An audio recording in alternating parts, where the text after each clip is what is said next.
हाँ जी, fourth year आज हमारा टॉपिक है न्यूरॉन्स कम्युनिकेशन का। अब जैसे हमारी एक लैंग्वेज है जिसमें हम लोग अपने आप को जो है एक्सप्लेन करते हैं, बिल्कुल इसी तरह नर्वस सिस्टम की भी लैंग्वेज है या न्यूरॉन्स की भी एक लैंग्वेज अगर नर्व इम्पल्स और एक्शन पोटेंशियल की फॉर्म में जो है वो रोल प्ले करता है।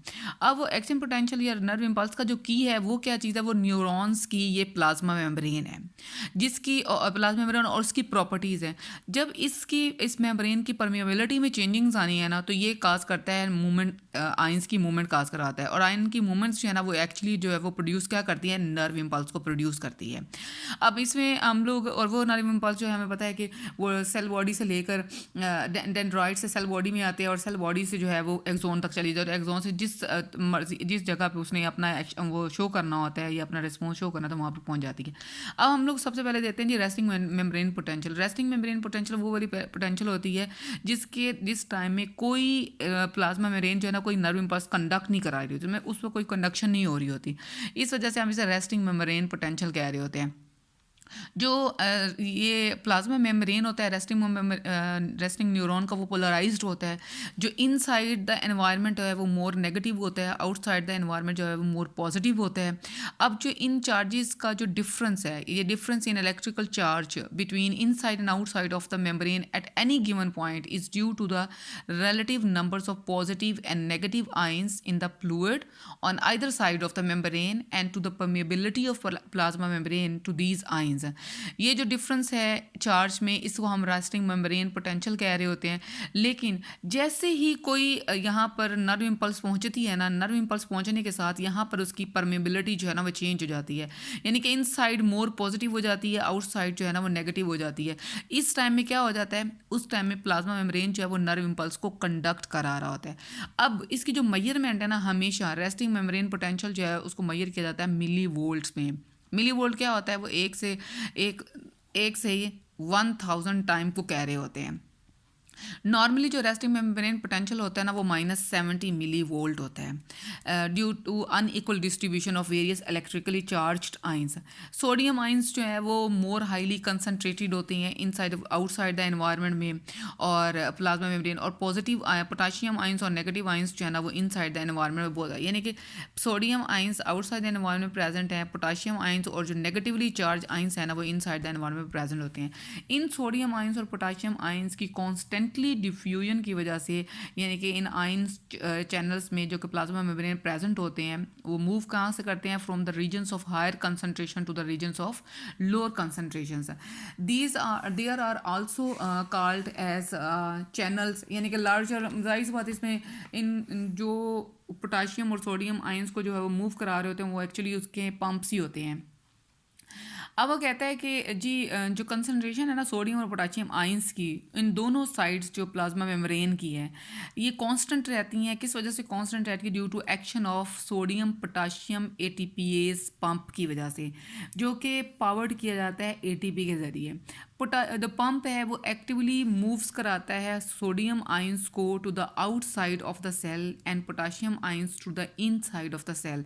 इसी वजह से इसे हम ये कह रहे होते हैं कि ये एटीपी के ज़रिए काम करता है। एटीपी के ज़रिए जो भी काम करवाया जाता है ना उसे हम एक्टिव ट्रांसपोर्ट कह रहे होते हैं। एक्टिव ट्रांसपोर्ट में क्या होता है कि चीज़ें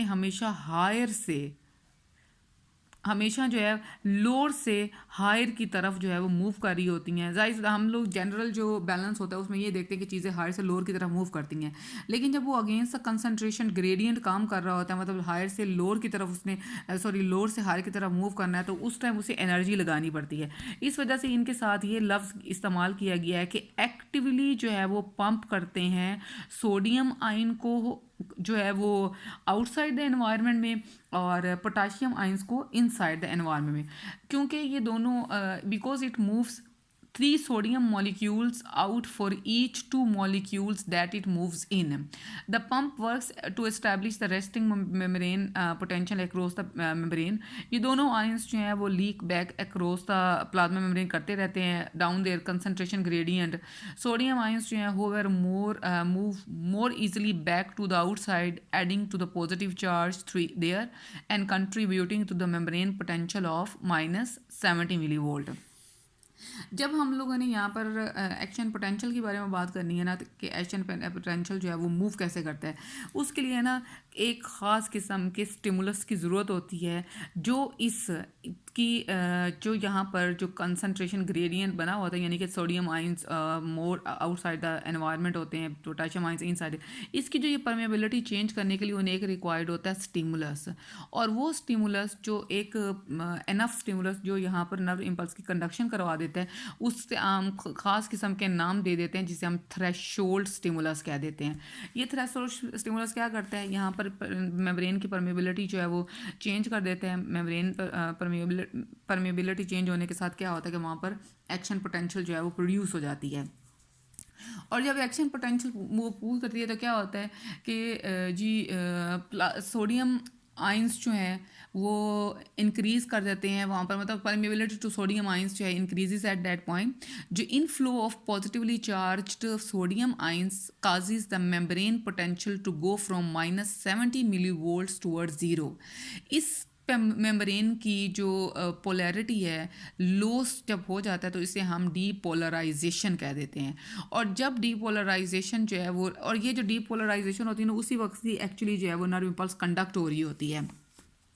जब डीपोलराइजेशन जो है वो एक पॉइंट पे पहुंच जाती है जहां पर स्पेशल सोडियम आयन चैनल्स जो हैं वो ओपन हो जाते हैं, जो कि ये जो चेंजिंग्स हो रही हैं मेम्ब्रेन पोटेंशियल में उसको जो है वो क्विकली जो है वो सेंस कर लेते हैं और वहाँ पर फिर उनकी मूवमेंट होनी शुरू हो जाती है।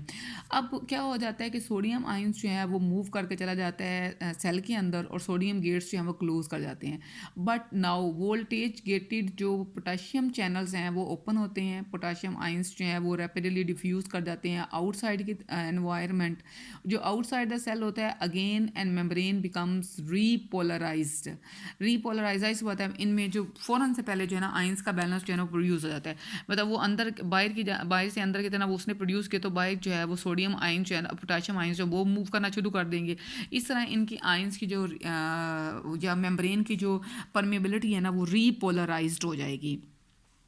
अब रीपोलराइज से दरमियान में एक और स्टेज आती है जिसमें हाइपर पोलराइजेशन कह रहे होते हैं। हाइपर पोलराइजेशन वो वाला पीरियड होता है जहाँ पर उसने दोबारा जो है ना वो अपने आप को अगली नर्व इम्पल्स को जो है वो करने के लिए या एक ख़ास किस्म को प्रोड्यूस करने के लिए जो है ना वो काम कर रहा होता है। डीपोलराइजेशन है, डीपोलराइजेशन, रीपोलराइजेशन, और रीपोलराइजेशन के बाद आता है जी हाइपर पोलराइजेशन। हाइपर पोलराइजेशन में क्या होता है कि जब एक एक्शन पोटेंशियल जो है वो प्रोड्यूस हो जाती है तो उसके दरमियान में एक ख़ास किस्म का इंटरवल आता है जिसमें जो कि ज़रूरी होता है दूसरी एक्शन पोटेंशियल का कि उसने रूनुमा करना है। अब क्या होता है कि इस वक्त जो है वो सोडियम पोटाशियम आयंस जो है ना वो ज़्यादा से ज़्यादा जो है ना वो रच करके चले जाते हैं बाहर की जानिब। जब वो बाहर की जानिब मूव करके चले जाते हैं तो क्या होता है उनके अंदर जो है वो पोटाशियम आयंस की कंसनट्रेशन जो है ना वो बढ़ जाती है और वो एक और कहें कि एक प्रोसेस जो है वो क्रिएट कर देते हैं जिसे हम हाइपर पोलराइजेशन का नाम दे रहे होते हैं।